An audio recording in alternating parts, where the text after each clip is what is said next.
7, el apóstol Pablo dice: vosotros corríais bien. ¿Quién os estorbó para no obedecer a la verdad? La imagen aquí es de una carrera que se está llevando y Pablo está diciendo: ustedes estaban corriendo bien, ustedes iban bien. ¿Quién los ha estorbado en el medio de esta carrera? ¿Qué obstáculos se le han puesto en el medio para que ustedes tropezaran, para que sigan tropezando, para que no sigan creyendo en la suficiencia de Cristo? Esta no es la primera vez que el apóstol Pablo usa esta imagen. Nosotros estudiamos sobre eso en el capítulo 2, cuando Pablo allí dice también que para no correr en vano, él había predicado el evangelio. Y eso es cuando Pablo hace la visita aquella a Jerusalén, el concilio de Jerusalén que vemos en Hechos capítulo 15. Pablo también usa este tipo de ilustración en Romanos capítulo 9, una carrera donde estamos corriendo y sabemos y conocemos que nuestro correr es por la fe, es por el Espíritu de Dios. No corremos por nosotros mismos, corremos por el Espíritu de Dios, en la fe que mira, que aguarda, que confía y que espera en nuestro Señor y en nuestro Salvador Jesucristo. Pero muchas veces estamos en este camino de la fe, como estaban estos allá en Galacia, que Pablo había establecido el evangelio en esas iglesias, y como nos puede pasar también en la modernidad hoy entre nosotros, que podemos estar corriendo la carrera bien y se presentan obstáculos en medio nuestros. Obstáculos que oscurecen el evangelio, obstáculos que oscurecen a Cristo y la suficiencia de su cruz. Y esos obstáculos no son nada más que, como dice Pablo, aquellos judaizantes, aquellos falsos maestros que se habían introducido dentro de ellos y que estaban añadiendo al evangelio. Ellos estaban avanzando, estaban creciendo, estaban obedeciendo, estaban creciendo en el Señor, pero alguien se había interpuesto, estos judaizantes, a los cuales por supuesto ellos le tenían miedo aparentemente. Sabemos esto por el capítulo 2, cuando Pablo reprende a Pedro allá en Antioquía, y Pablo habla sobre eso, por miedo a los judaizantes, por miedo a lo que fueran a decir, por miedo a lo que les fuera a pasar, por miedo a las persecuciones. Por eso Pablo más adelante diría: si yo estuviera predicando ese evangelio que están predicando ustedes, que son falsos, pues ya no me estuvieran persiguiendo. La persecución se hubiese acabado. La pregunta de Pablo no es qué pasó, sino quién pasó, quiénes pasaron. Estos judaizantes que se mezclan dentro de la verdadera iglesia y que vienen a destruir el evangelio de la gracia de Dios en Cristo Jesús. Esto no solamente pasó en el tiempo de Pablo, hermanos. Esto sigue pasando en nuestros días. Y a veces pensamos que el agobio más grande o la amenaza más grande que vemos dentro de la iglesia puede ser la persecución. Y nosotros no vemos mucha persecución en este país. En otros países hay muchísima persecución a los cristianos. Pero el agobio más grande que pueda tener una iglesia es desviarse espiritualmente. Y Satanás lo sabe y usa esto para desviarnos de la verdad, para añadir al evangelio, para traer obras, para traer nuestros méritos, para traer lo que nosotros hacemos y mezclarlo con la obra de Cristo. Y no ver todas estas cosas como el resultado inevitable de haber sido salvo por el Señor, de tener una nueva naturaleza, de tener una nueva identidad, lo cual es algo completamente diferente. No es lo mismo añadirle a la obra sustitutoria de Cristo en la cruz, que ahora nosotros venir y decir todo lo que nosotros hacemos, lo hacemos como resultado de lo que Cristo ha hecho a mi favor. Son dos cosas diferentes. La iglesia, detrás de toda fachada que está encubriendo una mentira, vemos la obra de Satanás, que lo que está haciendo es diciendo: sí, Cristo, pero también tienen que guardar la ley. O Cristo, pero tienen que hacer obras, porque si no traen obras, entonces Cristo no es suficiente. Toda desviación doctrinal tiene un origen equivocado. Hermanos, la iglesia por sí mismo sola no se desvía. Tiene que haber falsas enseñanzas. Tiene que ser que usted esté leyendo la Biblia y usted encuentre cosas en la Biblia que en su interpretación y en su imaginación humana, en la carne, entiende otra cosa. Y que se levanten falsos maestros y judaizantes que desvíen a la iglesia de la enseñanza verdadera, que desvíen a la iglesia de Cristo y este crucificado únicamente para nosotros, para salvación, para preservación de nuestras almas y suficiente para presentarnos delante del Padre como santo, limpio, justo, sin manchas, sin pecado. Pero cuando tenemos falsos maestros que se mezclan en la iglesia como se mezclaron en la región de Galacia, pues entonces tenemos que pararnos firmes como lo hizo Pablo y venir y recordar el evangelio verdadero y decir, no se trata de ti, no se trata de lo que tú haces, no se trata de tu obra, no se trata de tu circuncisión, no se trata de tu incircuncisión, no se trata de tus méritos, se trata de Cristo y de solamente Cristo. Pablo dice en el versículo 8, esta persuasión no procede del que os llama. Hermanos, cualquier persuasión que minimiza la obra de Cristo no procede de quien nos ha llamado, no procede de Dios, no procede del único Dios verdadero. Esa persuasión no procede de Él, porque la persuasión de Dios es hacia la persona de Cristo. El foco de la persuasión de Dios es hacia la persona de Cristo, porque solo Él nos puede salvar. Porque solo Él tomó nuestro lugar, porque solo Él es nuestro mediador, es nuestro redentor, porque Él solamente es nuestro sustituto, nuestro cordero, Él y solamente Él. Por eso es que Pablo dice, esta persuasión no procede de aquel que os llama, no procede de Dios. El mensaje que estaban trayendo los judaizantes no procede de Dios. Y cualquier mensaje en nuestras iglesias de hoy que minimiza y oscurezca la obra de Cristo en la cruz, no procede de Dios.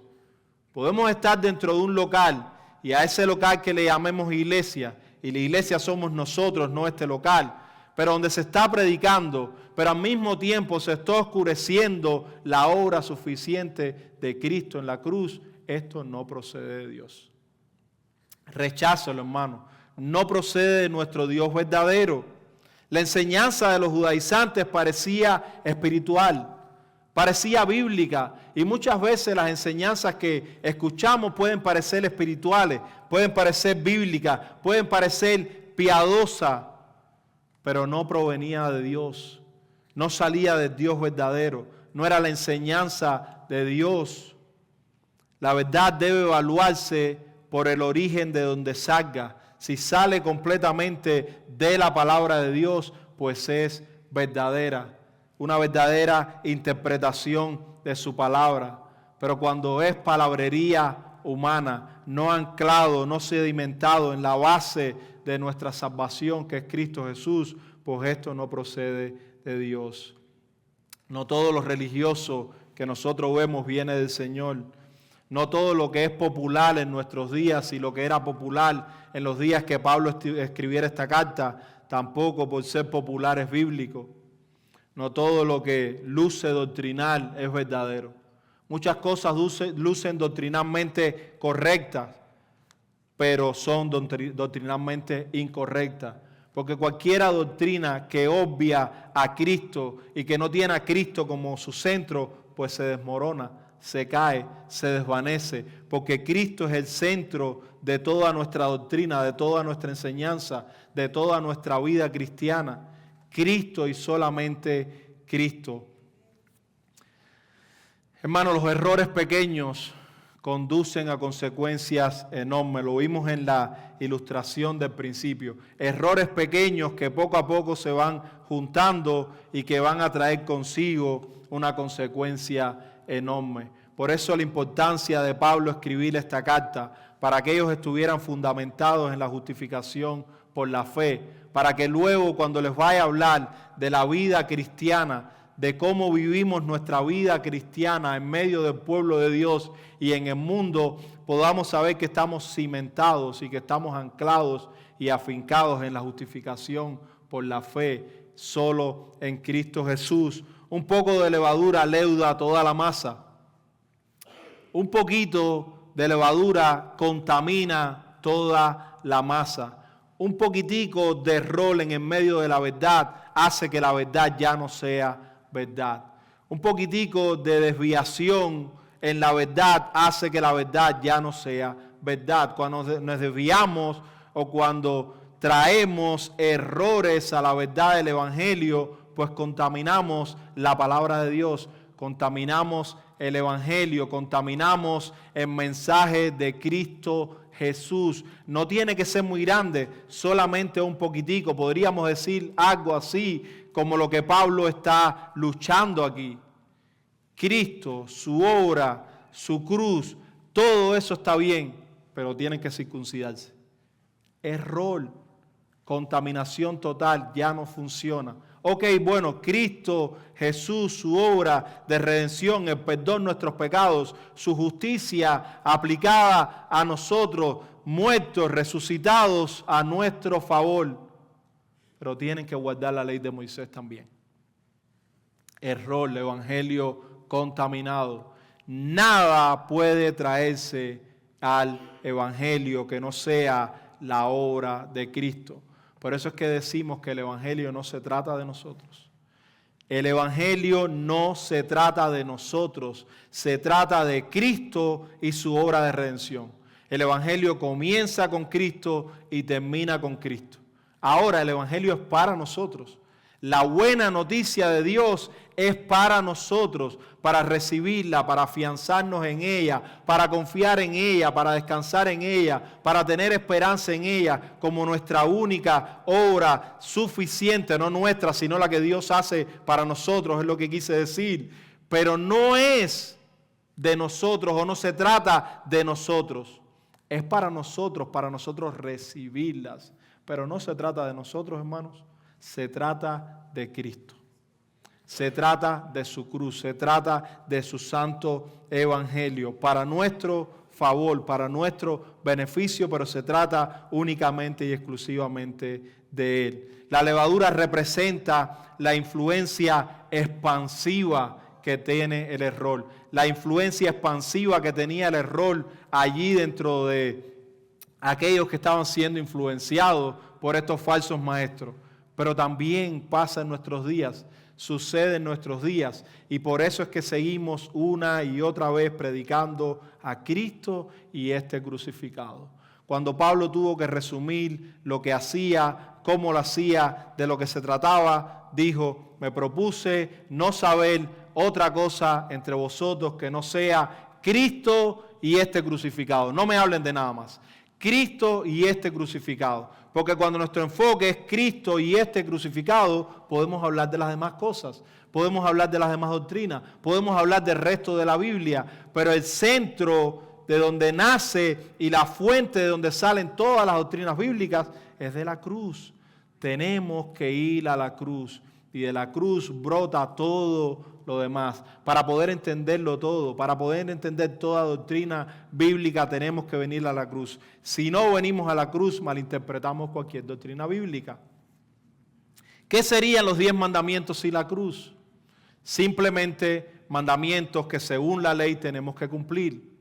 Pero ¿qué serían estos mandamientos sin ver que Cristo los cumplió y que ahora nosotros los cumplimos en Cristo?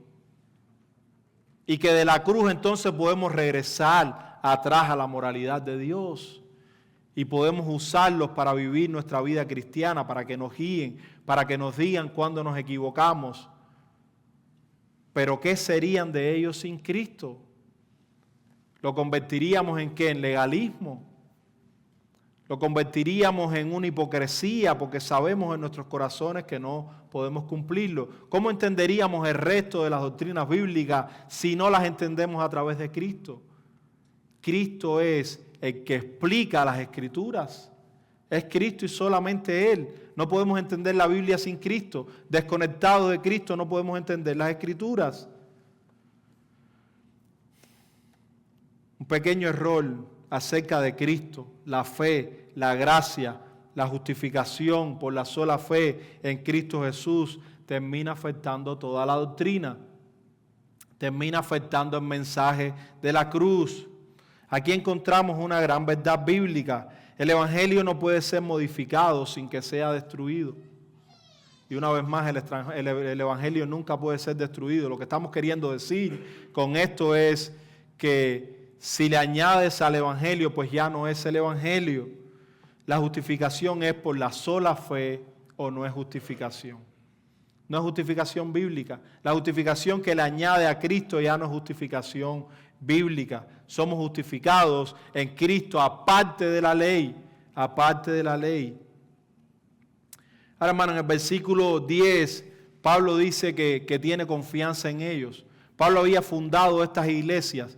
Pablo los había establecido en el Evangelio de Cristo. Y después que Pablo pasa todos estos primeros capítulos reprendiéndoles y enseñándoles y corrigiéndoles y volviéndolos a la cruz, volviéndolos a la justificación por la fe, Pablo viene ahora y hace una exhortación, hace un descanso, hace una pausa y se ve un Pablo más pastoral, un Pablo que recuerda el momento en el que él fundó estas iglesias y recuerda no solo eso, sino recuerda la fidelidad de Dios. Y Pablo dice: yo confío respecto de vosotros en el Señor, que no pensaréis de otro modo. Si ustedes leen bien la alabanza que él está haciendo de ellos, o lo bien que se está refiriendo de ellos, no tiene que ver con ellos intrínsecamente, sino con el Señor.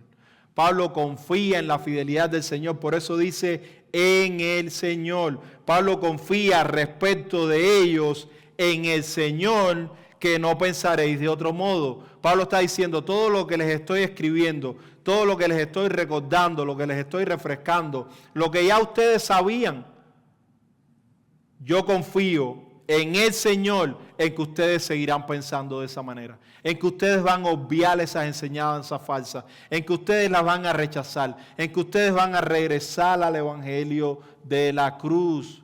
¿Por qué? Por Cristo Jesús, porque el Señor no solo es quien nos salva, sino también quien nos preserva a lo largo de nuestras vidas. Y en el camino y en la carrera pueden salir obstáculos delante de nosotros, pero el Señor mueve esos obstáculos. Y el Señor nos vuelve a redireccionar hacia la cruz. Por eso Él dice: confío respecto de vosotros en el Señor. La confianza no está en ellos y en que ellos puedan regresar al Señor, en que ellos puedan regresar al Evangelio verdadero, sino la confianza está en el Señor, que los regresa a Él mismo, en el Señor que los regresa al Evangelio verdadero, en el Señor que les enseña cuál es su buena voluntad, en el Señor que les enseña cómo alejarse de esos falsos maestros. La confianza no está en nosotros, sino en la fidelidad de Dios. Y Pablo ya les había hablado de la promesa, de la simiente,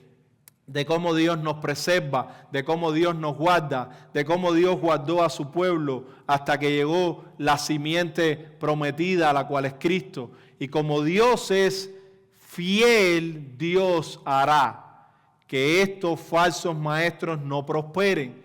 Dios hará que en medio de su pueblo estos falsos maestros no prosperen. Como así en nuestros días se levantan falsos maestros. Pero la verdadera iglesia de Dios continúa avanzando, continúa creciendo, continúa afincadas y ancladas en el Evangelio de Dios. Dios es quien nos guarda y nos preserva una vez más. Y Pablo confía en el Señor, que el Señor seguirá haciendo esto en medio de ellos. La esperanza de Pablo no descansa en los Gálatas. Y la esperanza nuestra no descansa en nosotros mismos. Descansa en la fidelidad de Dios. Descansa en el mismo Dios que nos preserva y nos seguirá preservando y que nos sostiene y que nos seguirá sosteniendo hasta el final. Cristo es el autor y el consumador de nuestra fe. No solamente Él nos salva, sino también que nos va a llevar a la gloria. Dice Hebreos capítulo 12, versículo 2. Puestos los ojos en Jesús, el autor y consumador de la fe. Los ojos puestos en Jesús, porque Él es nuestro autor y consumador de la fe que tenemos, de la fe que poseemos, de la fe que Él nos ha regalado, porque la fe es un don de Dios. Dice Juan 10:28, el Señor mismo hablando, y yo les doy vida eterna y no perecerán jamás. Dios no solamente nos salva, sino que nos preserva a lo largo de nuestras vidas. ¿Y cómo lo hace? Por medio del Evangelio, por medio de la fe en Él. No por medio de lo que nosotros hacemos, sino por medio de lo que Cristo ha hecho, de lo que Cristo hizo en nuestro lugar. Somos preservados por medio del mensaje del Evangelio, porque necesitamos el Evangelio día a día, segundo a segundo, minuto a minuto, semana a semana, mes a mes, año a año. El Evangelio debe ser predicado en nuestras vidas a cada momento, a cada segundo, cada día, todo momento de nuestras vidas. El Evangelio no solo nos salva, sino también nos preserva. Filipenses 1:6 dice que el que comenzó en vosotros la buena obra la perfeccionará hasta el día de Jesucristo. Sigamos anclados, hermanos, en el mensaje del Evangelio, sin desviarnos. Y con esto vamos a hacer una transición al punto número 2, anclados en este Evangelio, sin desviarnos, sin obviar lo que la palabra nos dice de Cristo y este crucificado. La cruz ofende a la carne, la cruz es ofensiva. Dice Pablo en el versículo 11, y yo, hermanos, si aún predico la circuncisión, ¿por qué padezco persecución todavía? Algunos acusaban y decían que Pablo todavía predicaba lo mismo que ellos, que Pablo predicaba a Cristo, pero que también predicaba la circuncisión, que Pablo predicaba el Evangelio, pero que parte de ese Evangelio eran los rituales de la ley, que Pablo predicaba a Jesús, pero parte de la predicación de esa enseñanza era volver a Moisés o mantener la ley mosaica. Pablo enfáticamente dice, si eso fuera cierto, ya no me estuvieran persiguiendo. Si yo, hermanos, aún predico la circuncisión, ¿por qué padezco persecución todavía? Si eso fuera así, ¿por qué me están persiguiendo? ¿Por qué es eso? Porque claramente Pablo no estaba predicando lo que ellos predicaban. Pablo predicaba el Evangelio de la gracia de Dios en Cristo Jesús, que solamente se recibe por la fe, exclusivamente en la persona de Cristo. Pablo predicaba a Cristo y a este crucificado. Si él estuviese predicando lo que predicaban los falsos maestros, ya se había acabado la persecución a Pablo. Pero el Evangelio auténtico, hermanos, siempre nos va a ofender. ¿Por qué el Evangelio ofende? Y el Evangelio ofende a la carne, no ofende al cristiano. Porque el creyente verdadero en el Evangelio no ve una ofensa, sino ve sus pecados perdonados, sino ve su unión con Cristo, sino ve que es hijo de Dios por la fe. Pero a la carne el Evangelio lo ofende. Porque ¿qué es lo que hace el Evangelio con la carne? El Evangelio le dice a la carne todas estas cosas. Le dice, tú no eres suficiente. Tú no puedes cumplir la ley. Tú no puedes guardar la obediencia. A propósito, tú no eres obediente. Tú no eres santo. ¿Quién eres tú para pararte delante de Dios? El Evangelio ofende a la carne porque la carne se cree en sí misma que es buena. La carne cree que por sí misma está endiosada.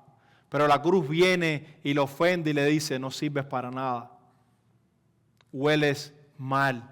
Todas tus obras son como trapo de inmundicia. No puedes pararte delante de un Dios que es santo.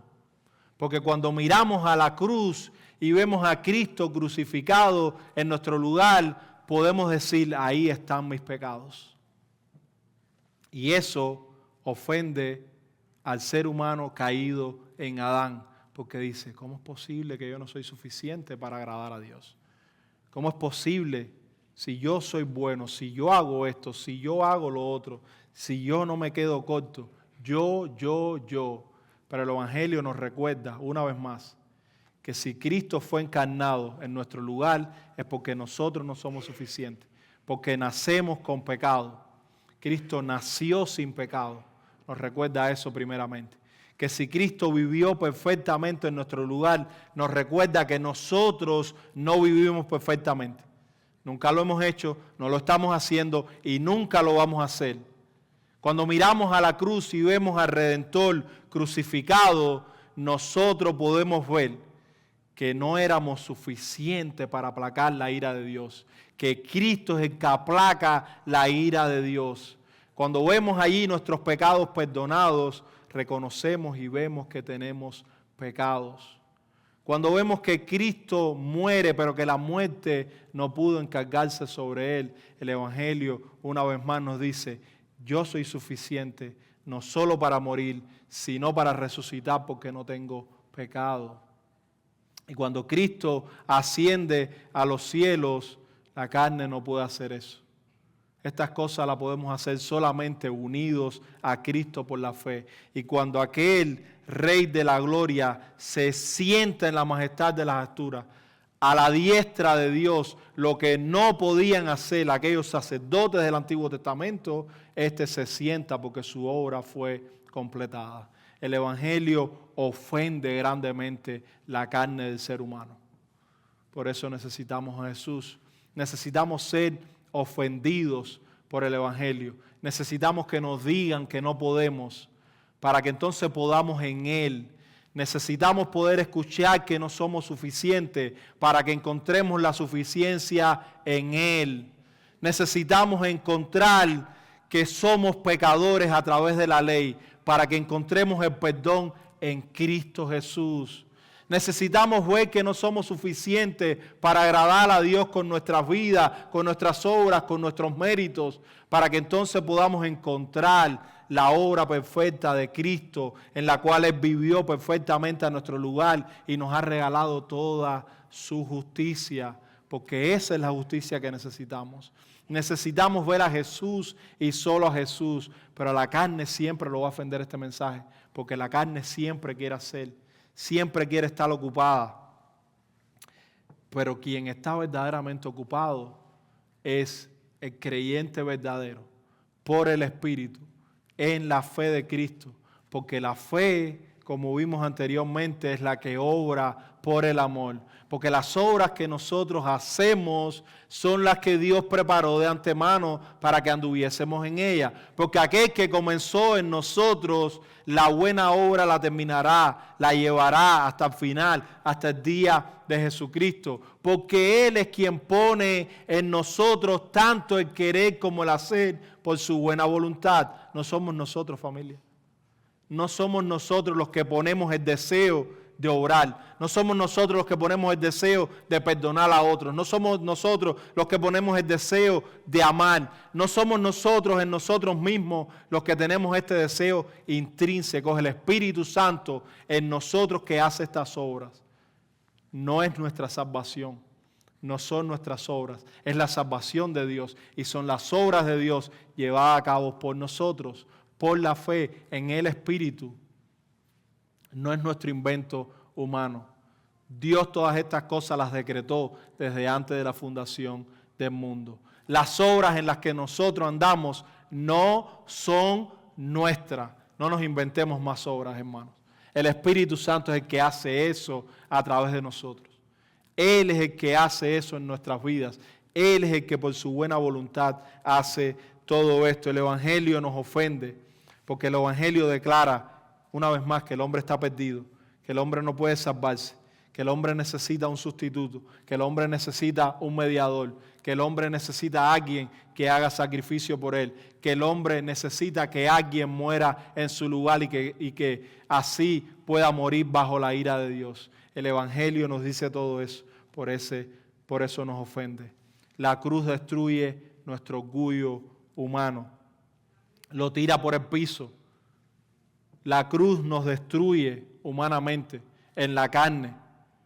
El legalismo dice estas cosas, yo contribuyo. La cruz dice, Cristo lo hizo todo. El legalismo exalta al pecador, yo estoy haciendo, yo me merezco, yo hago, mírenme a mí. La cruz exalta al Salvador. La cruz dice, Él hizo. Él es el exaltado. Él es el que perdona al pecador. Él es el que murió en tu lugar. El legalismo destruye el evangelio. El legalismo no es lo que necesitamos. Necesitamos a Cristo y a su verdadero evangelio. La suficiencia absoluta de Cristo, su justicia imputada, es el único fundamento de nuestra aceptación delante de Dios. Solamente la justicia de Cristo es el fundamento por el cual nosotros somos aceptados delante de un Dios que es santo, justo, bueno, sin mancha, sin pecado y que siempre va a juzgar al pecador. Pero en Cristo Jesús hemos sido justificados. En Cristo Jesús hemos sido declarados justos. En Cristo Jesús nosotros alcanzamos esa aceptación delante de Dios, en Él y solamente en Él. Y una vez más, por eso el Evangelio sigue ofendiendo a la carne, porque el Evangelio es exclusivo. El Evangelio dice todo en Cristo o fuera de Cristo, nada. Todo en Cristo Jesús, fuera de Cristo, nada. Perdición, condenación, maldición, alejado de Dios. No somos aceptados por la obediencia personal, no somos aceptados por nuestros sacramentos, no somos aceptados por nuestros rituales, por nuestras tradiciones, por guardar la ley, por nuestros méritos. Somos aceptados única y exclusivamente por Cristo Jesús y nada más. Pablo le dice a aquellos que os perturban el Evangelio, ojalá se mutilasen los que os perturban. Hermanos, estos son palabras fuertes. Ojalá se mutilasen los que os perturban. Esto tiene que ver con castración. ¿Y qué es lo que está diciendo Pablo? Si ustedes están tan interesados, no a los hermanos de Galacia, sino a aquellos falsos maestros. Si ustedes están tan interesados en que hay que traer la ley más Cristo para ser salvo, en que hay que ser circuncidado para ser salvo, vamos a llevarlo un poquitico más allá. Vamos a ir para los rituales paganos donde se castraban para servir obediencia a un Dios que es falso. Hagan eso. Vayan a ese extremo. No solamente digan que hay que circuncidarse, sino digan que hay que castrarse también. Pero ustedes empiecen, aquellos falsos maestros, pero aún así haciéndolo no van a alcanzar salvación. Aún así haciendo esto no van a alcanzar redención. Aún más, hermanos, aún muriendo no vas a alcanzar salvación si no es en Cristo Jesús. Nadie puede alcanzar salvación fuera de Cristo. Ni se circuncide, ni aunque no se circuncide, ni aunque diga que está guardando la ley de Moisés, ni aunque haga lo que quiera hacer, aunque se mutile, aunque se castre, aunque muera, si está fuera de Cristo no hay salvación. El único sacrificio perfecto y agradable delante de Dios es el de Cristo. Esto es tan profundo, hermanos, que si toda la creación, todos los ángeles, todos los seres humanos se derritieran en libación delante de Dios como un sacrificio para que una persona pudiera ser salva, nadie iba a ser salvo. Porque nadie es suficiente, solamente Cristo. Toda la creación de Dios, entregada a Dios en sacrificio a Dios, no puede pagar por nuestros pecados. El único suficiente es Cristo Jesús. El único, Él y nada más. El Evangelio nos ofende. La pregunta más importante no es, hermano, creo en Jesús, porque muchas personas dicen creer en Jesús. Las preguntas que debemos hacernos son las siguientes. ¿Estoy creyendo únicamente en Jesús? ¿Estoy confiando únicamente en Jesús? ¿Estoy descansando y esperándolo solo a Él? No solo para la salvación de nuestras almas, sino para la preservación de ellas y que nos presentará en gloria al final de los tiempos. Todo el paquete completo, estoy creyendo y descansando solamente en Cristo Jesús. Si la respuesta es sí, lo estoy haciendo, estamos bien. Pero si tiene alguna duda, corra solamente a Cristo, corra solamente a la cruz, porque solamente en Él somos salvos, solamente en Él somos justificados, solamente en Él estamos anclados y hallamos aceptación delante de Dios, libres para amar y servir. Esto nos lleva a este tercer punto, libres para amar y servir. Hermanos, la libertad no es una licencia que nosotros tenemos para pecar. Bueno, ahora soy libre y puedo hacer lo que yo quiera. Si es en el Espíritu, sí, puede hacer lo que usted quiera, porque lo que quiere el Espíritu es las cosas buenas del Señor. Pablo dice en el versículo 13, porque vosotros, hermanos, a libertad fuisteis llamados, solamente que no uséis la libertad como ocasión para la carne. Pablo corrige ahora otro extremo. Ya había corregido el legalismo, ahora va a corregir entonces el libertinaje. Pablo viene ahora y dice, el legalismo destruye el evangelio, pero el libertinaje también lo destruye. Vivir desenfrenadamente en pecado destruye el mensaje del evangelio. Y una vez más, el evangelio no puede ser destruido. Simplemente estamos diciendo que no es el verdadero evangelio. La libertad cristiana no es un permiso para pecar. A propósito, hermano, yo he dicho esto en muchas ocasiones. Usted no necesita una licencia para pecar. Usted nació con ella. Porque si usted nació muerto en delitos y pecados, su propia carne le otorgó esa licencia. Porque usted nace muerto en delitos y pecados. Lo que significa es que nace siendo un pecador y por lo tanto lo único que hace es pecar delante de Dios. Pero cuando nosotros somos anclados en Cristo por la fe, cuando nosotros somos convertidos por Dios, cuando Dios nos da una nueva naturaleza, un nuevo corazón, ahora tenemos nuevas afecciones, tenemos nuevos deseos. Y esas nuevas afecciones y esos nuevos deseos los pone Dios en nosotros por la fe, por medio de su Espíritu. Pero ahora lo que Pablo está diciendo, no usen esa libertad que tienen para pecar, es todo lo contrario. La libertad tiene un propósito en el pueblo de Dios. Pablo dice, servíos los unos a los otros y que lo hagamos por amor.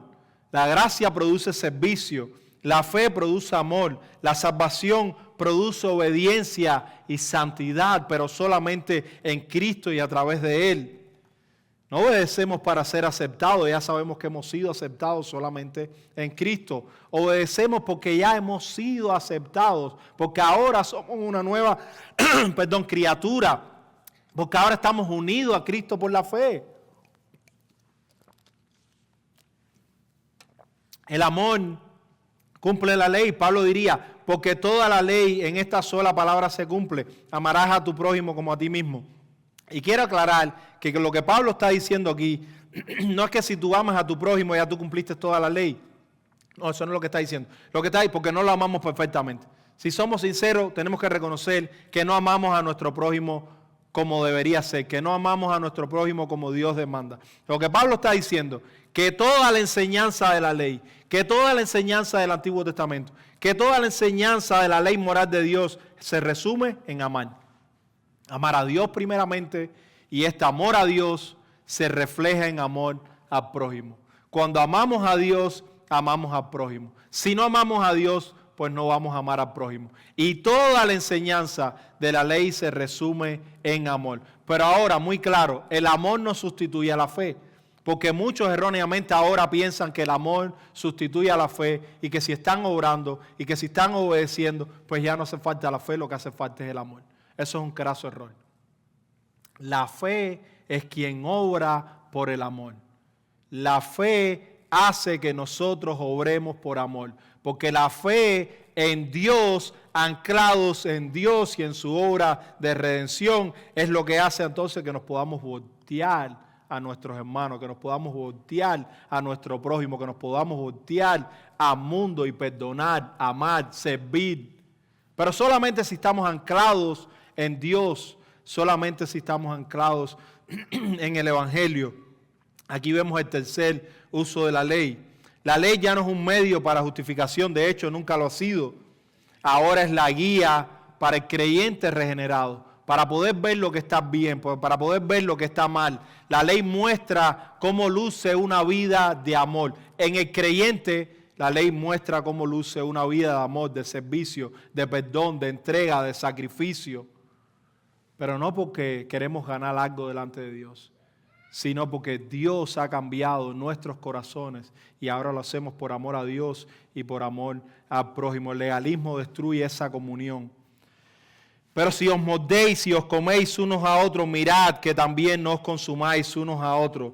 Hermanos, cuando la gracia desaparece de medio nuestro, ¿qué es lo que aparece? Aparece el orgullo, aparece la comparación, aparece la crítica, aparece el resentimiento, la envidia, el rencor. Pero cuando Cristo es central en nuestras vidas, cuando estamos anclados en el Evangelio, ¿qué es lo que sucede? Florece la humildad, la paciencia, florece el amor entre nosotros, florece el perdón, el agradecimiento, el servicio cristiano de los unos por los otros, el servicio al prójimo. Cristo es el perfecto cumplimiento de la ley. Cristo amó perfectamente. Cristo fue el que sirvió perfectamente y Cristo entregó su vida por su pueblo. Y cuando nosotros entendemos estas verdades, entonces ahora, ¿qué hacemos? Nos desbordamos en amor al prójimo porque Dios nos ha amado primero y ahora nosotros lo amamos a Él, y como un reflejo o como un efecto, como una respuesta a la gracia de Dios en nuestras vidas, ahora nos volteamos a nuestro prójimo en amor y servicio.